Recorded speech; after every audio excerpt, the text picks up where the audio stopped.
namuna yo Katonda yagikola ng'erina kuba wet. Yo ya ntondo namuna. Ya ntondo byotasobola kweta biteekayo. So in the process of me nga byajanga passion byanyumira ne gufuuka omulimu.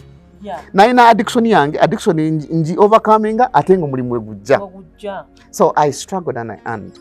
Me I'm not even natukisira nga 2017 nali mulokole nnyo kati nga bantu batankuku na mu church abanda mu church banda bane ku TV nsomesa bino ne ku social media mbisomesa they can't comprehend techigatta omulokole asomesa namuna ate nalisi nafu wasa nalisi na wasa by then era bishop amuna ngamba bishop bampitako ku show emo okusomesa. It was a Valentine's dinner. I was the sex therapist invited to teach people how to have sex. Echennaku n'omusumba wange nga bamuyise nga speaker. Samanya nno. Ndo kulaba ba market bananganga bampadde bu flyer. Ndo kulanga nsanga bishop yasomesa ne mukyala we. Bishop asomesa. Bishop nangamba gwe obisomesa nkimanyi ne kati osiiga kifaananyi nkinga toli mufumbo. Teka wao ka live band. Wa live band wa mwana nembera on a guest appearance omuyimbi owechama then ka band ne katandika mamu kyali ku band fireworks band bazikuba kati sex watu walina okuba mulimu ka orgasm mulimu ka squatting mulimu ka byonna kati ka squatting to most men is like a fireworks ziguddewo kati baba badde basazuka nagamba kibadde munsi naddawo pya. That's what sex is. Kati abasinga mukoma kubona opate buza ku bantu yemmere va ku pate genda ne wala opate ngeri epic ngeri mu buli kirungo ky'omanyi kiba ku pate nga ne fireworks mweziri okitegeera. That's how a sex session must be. Ne mumbera mu dakika butaano mukaaga muli aba kyali sexy. Dakika 3 ziba za kunyumya za foreplay nga temuna kuba konje mutandika okonerera ku busambi wano. By the time real action begins, muli musawa number. Give each other time.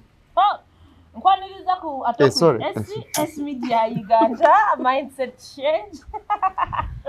Ndiwo leo twegaseko omuntu omulala. Naffe tulina okweyongerako tugguse ensonga. Ebitu bino bibenga tetubitambuza bulungi. Tulina Bryan, CEO wa Bryan National, the sex therapist. Sexologist. Kawomera. Toliongedde. Neba naga omumuulira banange munasonyiwanga sinerabira. Akamuli kano kavudde wa sexologist ono. Akampadde lwakusanyuka kundaba. Seesoma asobola okweyogerera. Gomanyi okyemba nkoze nze. Soko bayisiremu. Abakyala bano boolaba. Butono nnyo bukola moment. It was my first time to see you. Oh yeah. Kati akakamento zakkerabira. You won't forget this meeting. I cannot forget. Natakudde. You know the women have 2 vaginas. Really? Is this one and upstairs? Oh yeah. So eya wagulu yagudde dda. Eya wagulu mbana atanso gitakula. You guys. So nakoze comment. Ejo kawade Bryan nayo yadatunda simanyi enkofiira milioni mu kitundu. Oh yeah. Duka eri mu Uganda. Kipale. Abana bakomenti gambwe ekipale. Ekipale kya S. Kale ekipale ekyo bannange. Oyo ne ya comment zaka yakulabako. Ekipale si kyange ekyo naawe. Neba nembabuulire anyway nja bagamba nga sheggwa. Nenga tsanso kwa Bryan. Nange bwento. Bade neba same. If I feel tired, I sleep. Power naps. Oh yeah. It's nice to sleep. Nze nalwalako. I've been depressed. Kati sikabulamu bwange. Wempulira nti bukoye never. I've ever worked so much. I was depressed. I got depression. I lost my memory. Kakati sikyakoya bulamu. No, I have lost my memory for 5 months. Depression is real, my friend. Because I was overworking and kumasimu 24/7. I was doing 3 jobs. It's brikasere simu ngabakasera mira painkiller. Umutwenga gunuma buli lunaku. But the end result was depression. Depression came with other problems. Yes. Sex addiction, nezijiro mo, sex problems byonna ne bijira mu depression wakati. nenfa buli kitundu ky'omubiri because nezibigana nga tebikola because nabyonoona nga ndi mu depression season yange so kati nze bwenkoowa naye baka oli mutuufu sikakambe munaya naafuna sente nebotakeera zikusanga sente tebazikolerera nnyo sente mukisa kati bwe mpulira my body is tired I don't force it I take a nap so nebasema okuva saawa nga 8 paka saawa zino zonkubidde if you don't love you no one will love you kati abali employed boss akuli report ku report olwo okutuka nga banoonya omulala right ekyo kituufu nnyo Bryan twogera ku sex addiction olwaleero you have been a victim before right yeah sex addiction mwenzi njagala nnyo sex kati ng'egi gwafuuka n'omulimu kati mwagalira ddala kubanga musomesa siryanko sente z'omanga za kusomesa sex kati nakolayo eŋŋombo I struggled I earned kitegeeza then you earned yes I was struggling with sex issues now I'm earning through sex as a sex mukizibu mwavaamu kasente for the last 10 years ndya sente za sex sina mulimu mulala gwe nkola ng'ogyeko nagwosobola nza guno gwosobola sex omanyi kyo bayisa okusomesa sex ne bakuwa obukadde bwino bagamba jangu tukutegekedde abakyala 3 ab'ekkanisa bagala kubasomesa sex gwe n'ojja n'okwata microphone ab'ekkanisa baagala nnyo ebyokwegatta si kweyagala beebuzaabuza nnyo kati mu church marriages za church zesinga okubonaabona nno n'ensonga eyo bana beefula nti ennankatero kwokka ne bwolanga wafuuse mulokole buva mu mutwe gwo naye eri wansi tewalokoka wasigala wagala bibiri ekisiru si bya kisiru anti bo babiyita ebyasitaani neyo ebibeezawo amaka ate ayagala mukyala wa Katonda n'omugamba akolako bwoti n'amagezi omusajja n'omugamba nga gundi mulokola akugende oluguudo lwe baluyitaje ekinuuna n'agamba I ban ekyanuuna I bind it to fire sex yabeezawo amaka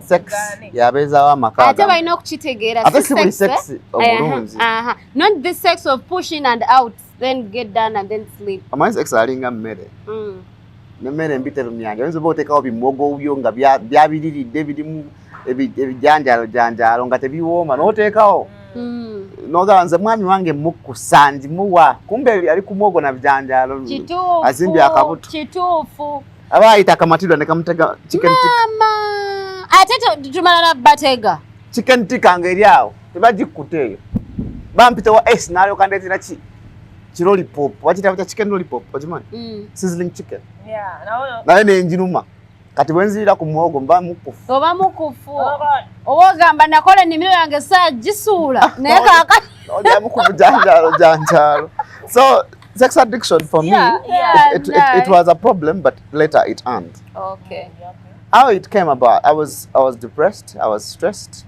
nga nebintawanya job wise so nenziramu ebyabato the masturbation mino nalina abakazi nga 3 awo I was a young handsome man then I was in power I was a church administrator nga buli mkyala ayagala nze young beautiful young handsome man naye nga muna isina kyembakolako nga my depression made me so helpless ne kyawamuuko nga ne bwotekawo kijanjalo kifaana kitya nkitunulako nenvaawo nengenda mu buliri bange nenzigalawo ntanka okunyeenya kati bano ne bantama so I hated what I love so that my addiction brought hate to sex namalako emyaka 2 nga serving sex nganze wano bakugwe nga serving sex owa penetration naye ngo having sex ono owa kungulu obwongo owa buli kimu like it comes with a lot of trouble first of all kikuleetera n'okwagala okulabako ku porn because akasabuni tekanyuma nga tolina kyolabako nga tolina kyotandikirako okitegeera kina we kitandikira bu triggers bona bubaawo obeeranga ne mu church nolaba omwana nga anyenya ekiwato otandika okuba obufaananyi n'obwoza noddayo n'ogenda mu room n'ojjukira worship leader we yabadde agira bw'ati n'ogattiiza n'ogattako ne kapona. By the way, it's bad, it's terrible. Nolaba omuwala Matilda ng'ayogera n'omulengera n'omuwoza ate abantu abamasturbating abasinga bano baserebbamu abazina obwereere abo babeera babambulayambula dda bonna. So kakati in that process I started being elusive to real life situations. Nitandika okuba nga nature nga njagala kubeera nzekka. Watandika otegeera nti you're getting depressed is loving to be yourself alone ng'oyagala kubeera wekaweka. Kati omuntu wankubira nga mumanyi nga nzijjako n'essimu nga sikyayagala. Kati olunaku lumu I'll never forget that fatal night where when a snapping at kati ovuddeko nentanga n'okwogera ebitakwatagana bulungi nagira nanyeenya okuva ku ssaawa nga 2 ez'olweggulaawo. I think it was a Sunday. There was a fellowship. There was a service at church, beautiful service. Nze bintama mangu n'enfuluma n'engenda nebaka. Nzuuka saa 2 nzijukira nti nade ina akalimu akokukola nenkatandikako. Bana natandika akantu. I passed out. Notandika akasabu. Yes, and I passed out. Nomala n'ozirika. Yes. Saamanya byaddako. Nziramu okuzuuka the following day kusangamu. Nziramu okuzuuka the following day sanga mukaaga ezemisana. Ate nga abaana bakonkonye nnyo ku dinsa lyange.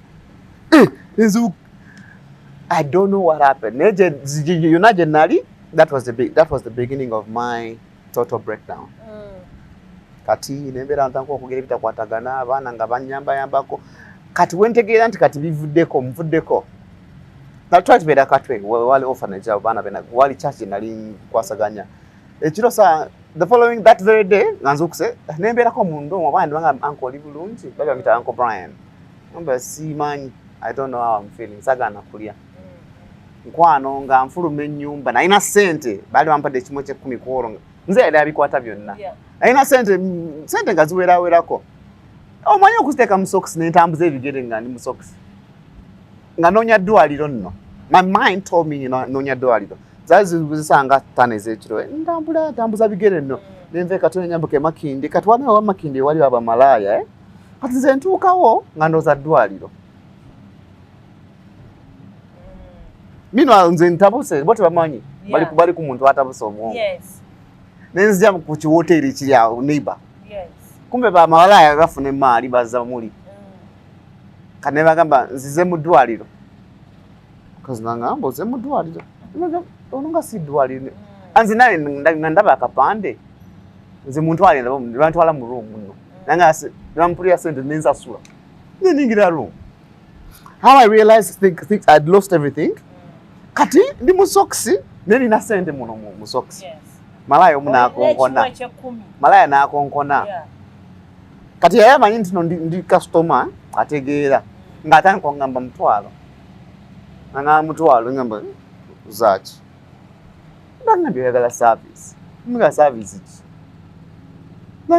Nemugamba kana oteke obwonga wende mugamba nti kati yagala sex. Nemugamba kankwateko bukwasi kale. Nga saagala 2 kankwateko nangamba kankuletera agala okukwatako obukwasi. Kwatako 3. Kati nze I realize all these things sinze siriko gwe batawanya siriko. Omulanga jjanga akonkona. Ngamba sebe bangambye yagala service nenze 5 kwatako. Kwatako bukwasi. Okwatako ku kinanka. Ne ekyasinga okunzijjako. Ekyasinga okunda bana abantu abagula bamalaya bagula ebintu. Omwana yali yeerusanga ebisambi wano biba nsano bambuka Biraba, I got disgusted. I'm not going to fire. Nenzigala, I'm not signing up with them. Kulaonze, neighbors of young. You was a neighbor. I didn't sleep, but my mind had been lost, but I didn't know. I was Zengana Navudeko Nasimos. Sorry, I'm in there in Ziramtan Kokweva. While maybe Kunga beans, Vivianzo, Samquano. So my depression was so horrible. I had lost my sexuality to. I think because then I was actually reading English news on a radio station, one of the radio stations in Kampala. Yeah, Pastor Omo. I was reading English news. Wow. Pastor Chiganda was my good friend. Nangamba, I like your voice. Your voice is good. Come and read news. But I had amassed a lot of people around me. Yes.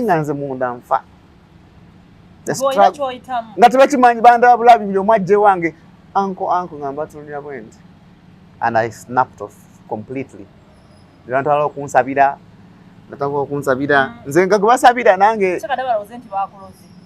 Nali, I was depressed. Gendo linye tax ngamba nzenga sinya tax mwe yisera tax mwe mizimu ngabantu baita mizimu oya name mizimu minje. So I had lost it completely. So in the process of after 1 month batanzo kunsabira banzijewo ko kubana nengate I'm missing the children. I used to miss the being called uncle. Ngali jembera jenjogera ko doctor nabagamba no muze wali ku church wajjo okuhiringira amango. The kids came back, so I recovered. But in the recovery process since 9 India ngana rao katmidwa jukira na rupturing muscle akanikalekea no kuyimirira. It stopped working fully. In that process when it had stopped working nanturi abakaza banetola ngabamanyi nti ndi waka binenga nzisibye ndiko namala 2 years ngasina kyenkola. So I went into a process of recovery ngabwe nonyereza. I landed on this online coach. That's for many around 2013.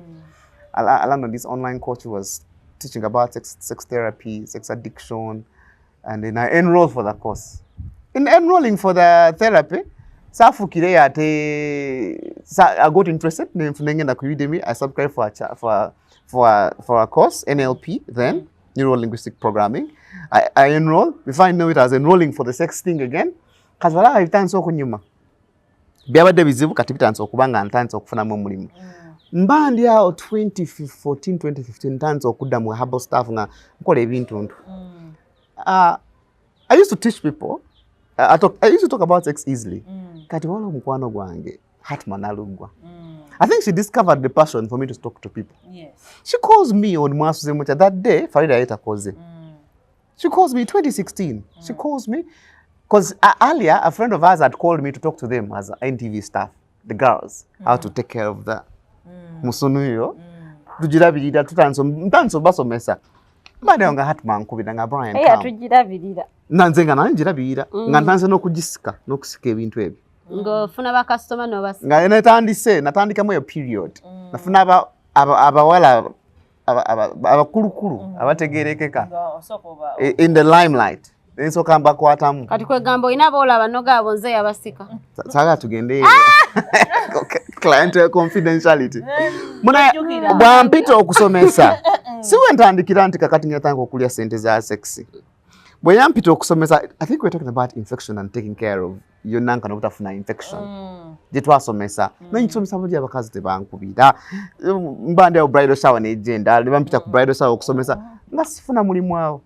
My first money, I charged 300,000 for that bridal shower. Yeah. That's 2016.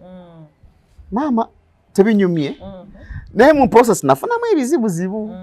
Abachala bo bali balowooza bidala. Kati I struggled with understanding, with separating my job and the sexual pleasures that came along with them.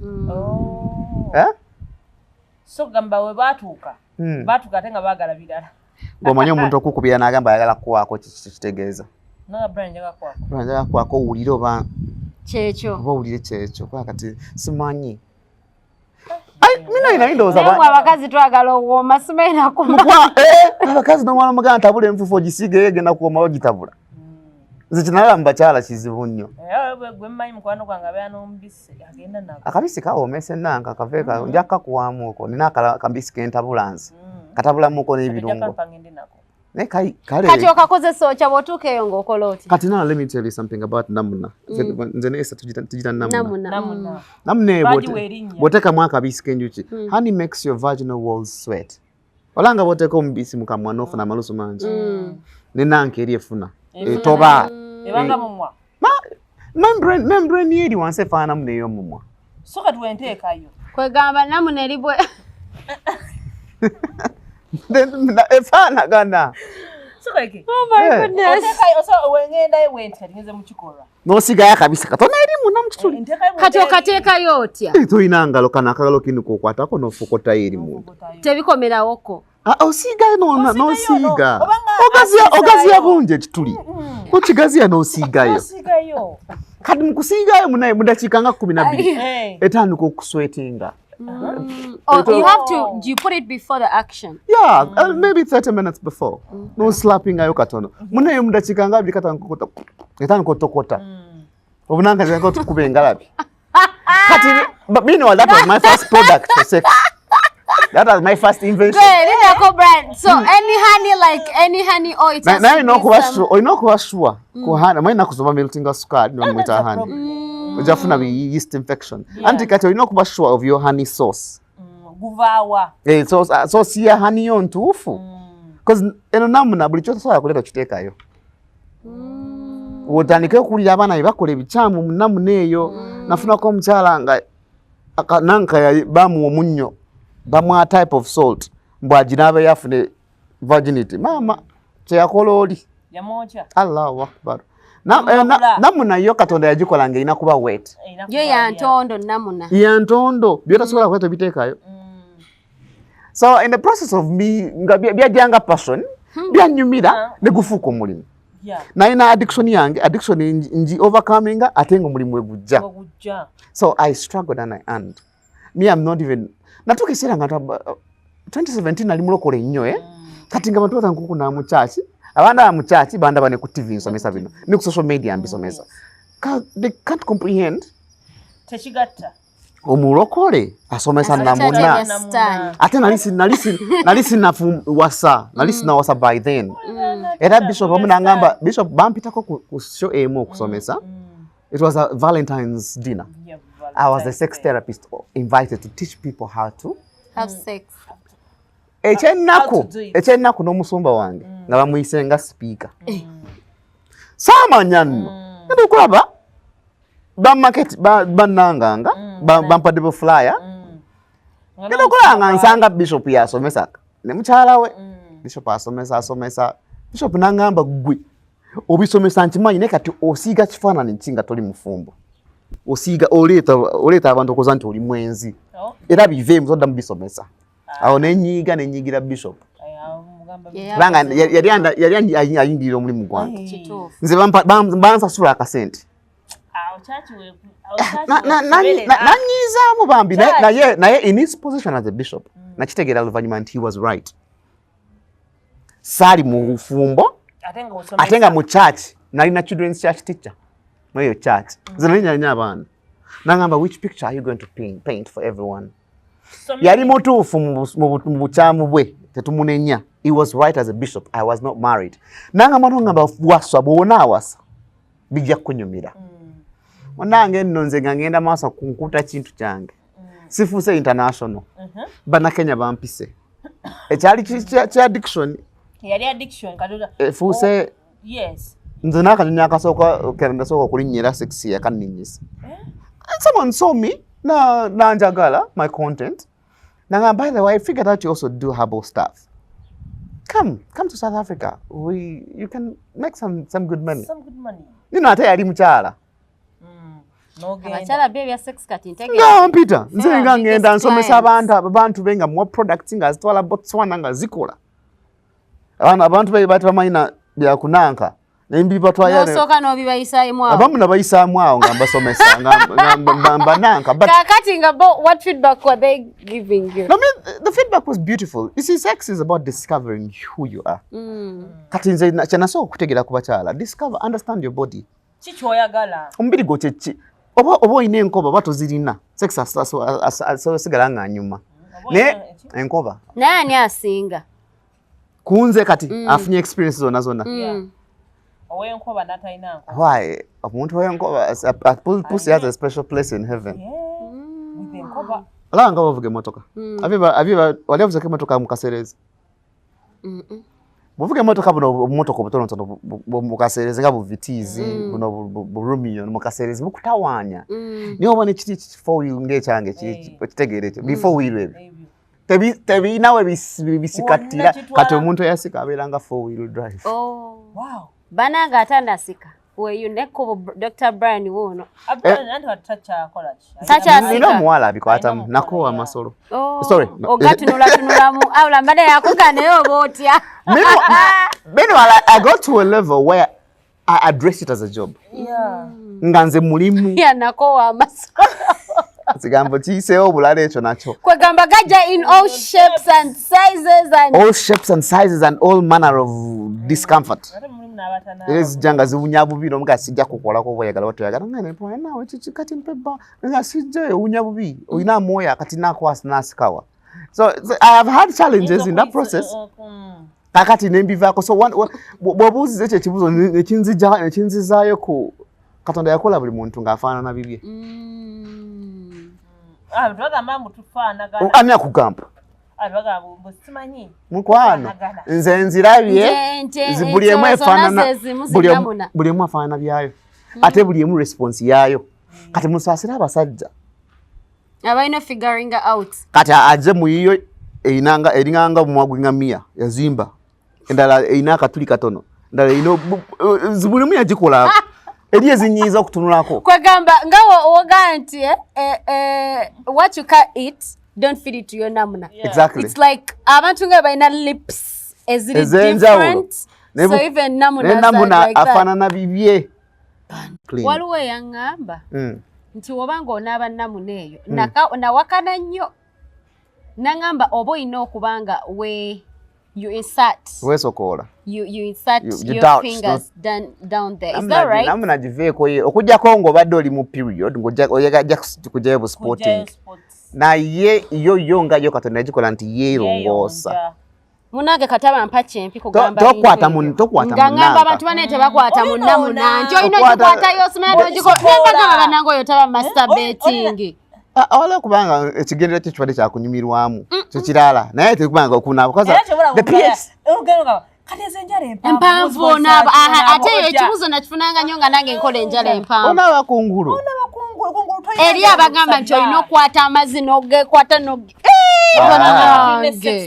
nedda bannange abantu mwenna abatulaba wano ku SMD n'abakungulu mundeeri okujjako nga ndwadde bwe banga ndwadde afunye bi infection efuna ga discharge wala mwami yagaya nafuna ekirwadde nakisiga mukyala we yali customer wange yali wa boda kati waba wa boda Sente navuga customer yamujja kwemen pasha batuke mundeyo machindie wansi nga customer taina Sente namugamba gijaula nzijja inabira kuotiri baby omusajja n'agamba nze sijja fiirwa sente zange gitekewo ku boda kwenyini kwe yamuwalampira yajja yakirwadde n'agenda ate ekiro kumakya nadde nawa mukyala we kwati wayita weeks kati omusajja ono yafuna ekirwadde n'aleega nga tekakka nga masira ge gakulukuta gatonya. It was a very bad infection. Kyokka mu kiro ekyo yakoma nawa mukyala we bambi yatuuka ekiseera nanga mukyala we yalinanga pain nga inofuna akajiiko nga bwakokolayo akawunga kakutte. That's how bad people have infections. Kati abo ina infection nga akokola omwana yafunanga ejiko najjayo ebiposhoposho. So kati obo ina kyojjayo munda bane obo bulwadde obo kyassa abantu balina munne obeera mu zino departments zaffe otanga okulera nti abantu balina endwadde awansawo naye banange naye kati nze ku ngeri gye nenyinyalamu simayina kumanya abantu balina endwadde anti kakati weebaza mukama nti daddi takombooza kubanga olina omusajja ngaffe abatayendayenda nnyo nedda si musajja butakombooza nze kennyini sigaba tolina musajja kati kyobola sisaakugamba nti mbeerawo obwongo buno tebugendayo eyo nedda ogenda kulwala sisobola kulwala akasikini kaffe kano gwe kaweemu service kajja kugira kati Allahu akbar gwe katabule munnange enamuna tebagiro kati mukyalo oyo mwami wagenda okuŋŋamba nti ye akokoolayo nemugamba okay ye alina byajjayo nga omukazi awulira pain until nga babikokodde nga bifoominga buli kaseera bagenda mu bulwaliro nga omanya ababoda bagenze mu bulwaliro bamukuba empiso nga 10 mwana nga tawona naye namuwonya nze natural mechanism era kati nomala ogenda kifo ekimu kinali nkolerako n'ogamba omuntu omwana oyo wa boda nti siri musawo akukyawa kubanga namujjanjaba in my mechanism ne bambi eri afunye compulsive state doctor yangamba nze tajja kuddamu kuzungu teyaddamu doctor yangamba yatuuka ng'ekyanga amukuba n'amazzi merere ng'amulemeredde nga naye alina omulaga nti mukubye so kakati oba ojjanjaba I have had women those days nga nkyananka mukazi ajja nga takasolo tekawunyanga kasolo mugaga gwe nga towunyanga kasolo goso okulya fene nga tawunyanga fene oba olira olya bipapula olidde ko fene nga tawunyanga fene simulyangako ni namuna ina okuwunyanga namuna kati amwonaga I'm too clean I have to wash it nice abo baba olujjanja ali mu soak bath simanya atadde mu lavender fruit because bicha atudde muli mu bathtub for 2-3 hours agisookinze munayijjayo ebizibu namuna katonda yagikola nga in its natural form there is nothing toina kukisusa okujja ngo ina ko otaddeyo ka mugaso nga ataddeyo ka follow me kange kali kafa mitakola mu cannabis oil cannabis oil makes a vaginal walls follow me there's a way cannabis oil waliwo yajimpaako cannabis oil makes your vaginal walls free it balances it neutralizes your pH Bryan yakaina akantu akatakase kati bakakubayo na bomba ya mpiso okwatako you slap it there no gisiga woko omwana omusajja abasajja tulina olugamba osanga abasajja nga boogera banyumya ebibuuzi omusajja omu in my crib it's called the bachelor's crib men come and we talk embasomesa nanga mwana gwe mukyala wange yali agufudde mulimu okufuna sex we nga gwafuuka mulimu abeera akuvetinga avishowered nakunyiriza kati lunaku lumu yali abiŋŋambye story ntera nnyo gyonyumya nengenda mu TV room nenjira nga ndaba ku TV mala movie esa nga 8 ez'ekiro Stan najja Stan nankwata ku mukono nangamba jangu tugende Stan namukwata ku mukono namukkiriza downstairs mu corner wano waliwo TV waliwo maid room ya maid sajja yagamba mwana baana bange bw'olira ku maid tojja kudda ku madamu madamu gondi nga mabula maid nga omu okufaako namunange eri original eka omwana alinga nga alinitegekede alina nacho namuna kali akawole yagamba omusajja atuukanga ne ku mulimu nga kawunyiriza kawulira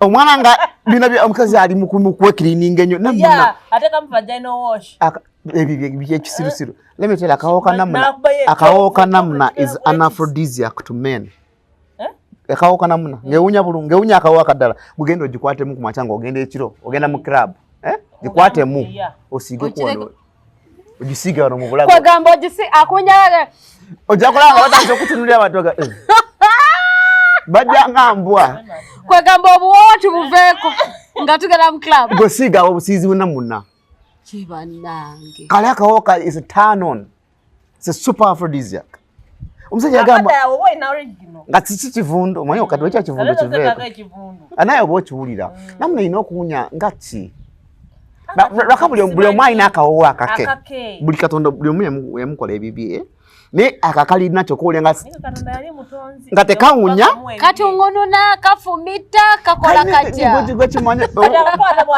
bwoba olina gweyagala ozanyisa nze manyi mukyala wange komanda omanyi okungonagala ngaekirevu tekirungi kati nga yagikutte mudda olina nga akawowo kazze nyabo olira sex nyuma kati kanegwe gwe batakubeerawo oti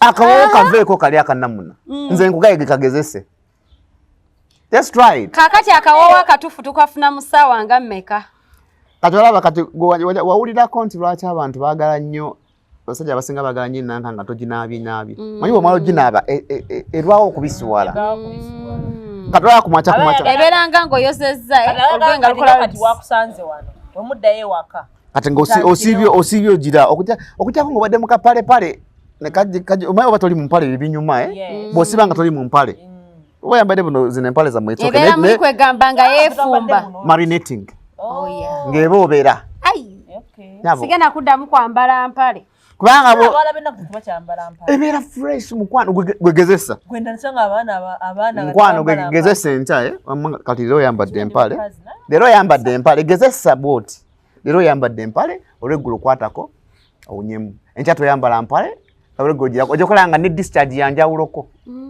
Enchasi siba mu mpale. Tugiveeko. Oregulo okwatemu owulire. Kakati mwe muddawo nga mu. Tulina okuwooma osaaga. Nze. Era njagala lwenneegattira omusajja akisange nga kikwafu obadde ki.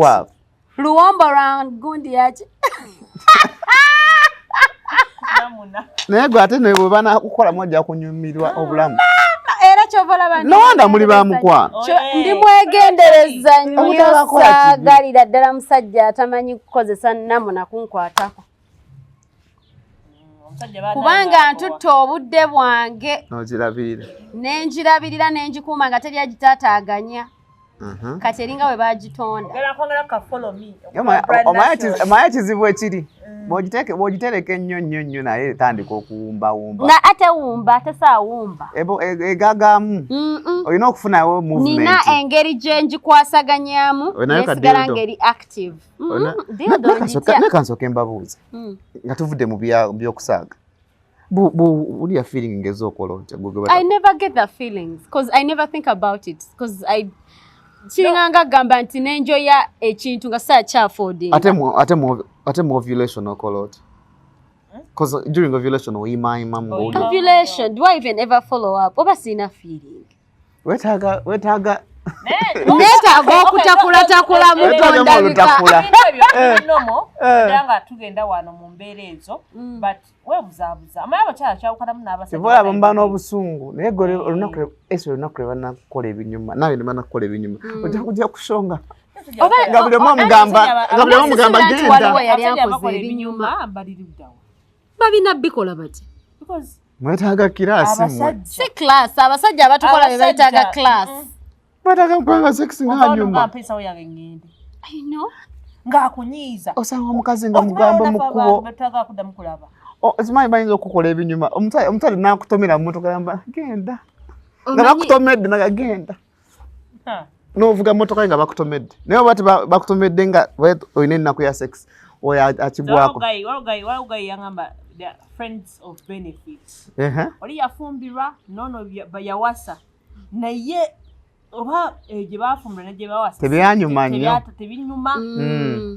they always meet omanya okusanga sexual mature. It's one of the things that most women don't pay attention to. I tell many women, first of all, discover your body. Soko omanye omubiri gwo osobola okwemazisanga gwe abakazi bagendanga nzigayita mumasa nembuza kati gwosobola okwemazisanga gwe. Have you discovered? Do you know your body? Can you communicate it to me? Olanga bwe nkwata kwa nogamba awo kati olanga gwe tewunyumirwa agamba awo yali ranks venom omuntu ayinza okukwatako nga totegeera nti weewonaawo because I always have a text in my inbox simalangako sinyumirwa nemugamba tosobola kunyumirwa sex nga gwe omuntu onna discoveringa mubiri gwo ojuke kale kena bayigezako kwediscoveringa akagoye ka nylon n'okuutako owulire engeri omubiri gwo gye gurespondingamu to that because sex becomes easier nga gwe bakola osobola okudirecting omuntu nedda mukwano evaayo oyo tawanira naye kati eriyo abasajja ab'emputtu nomukubamu empi I think guys really need some sex knowledge. I don't know why I feel like men balowooza nti it's upon us batereyo omusomo gubaterayo si sexologist abasajja bakikwata nti it is upon us to make sure that sex is good, like your pussy has to be wet, you have to smell, have pulled, you have to know how to move your waist, you have to naye n'osanga omusajja oyagala ebyo byonna ebirungi but you as a person oli kidomola kiwowongole anti kati kansoke mbayambeko abakyala 90% of women don't know sex bateka obutesi ogutuli omuntu n'atandika ofokota kakati wuliriza men respond to sex based on what you do to them, not what they do to you. Okay. That's why one guy comes n'agamba mwaki esa kifuka yogenda wamatilda nga mukalu tusaka kasagayo nti nno yalina ekizibu nga esa yafuse ate gwe tewafuse nedda anti tosaamuka kasa naye ayina okumanya nti also upon them. That's why it's important for you to know, communicate yourself to the man sexually. Tomugamba nkwataawo tambuza engeri gyoyagala bakukwatemu Twaga msajja kwata wano. Emirimu giri. Badengenda kunyola ekiwato.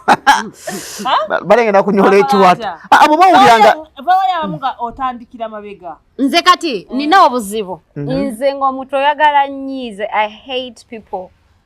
Okay, I don't like it when someone get it, but like when someone whispers. I think also there are people that are like me, Whispers but in your someone that touches my ears, it gives me heat. Obojirumako. Okuluma oje kati. Okaluma. But I don't like it when someone like keeps rubbing. Like there are men who think. I think some people just like they some people cram certain things. Like why I say that it's not supposed to be upon a woman alone to know sex.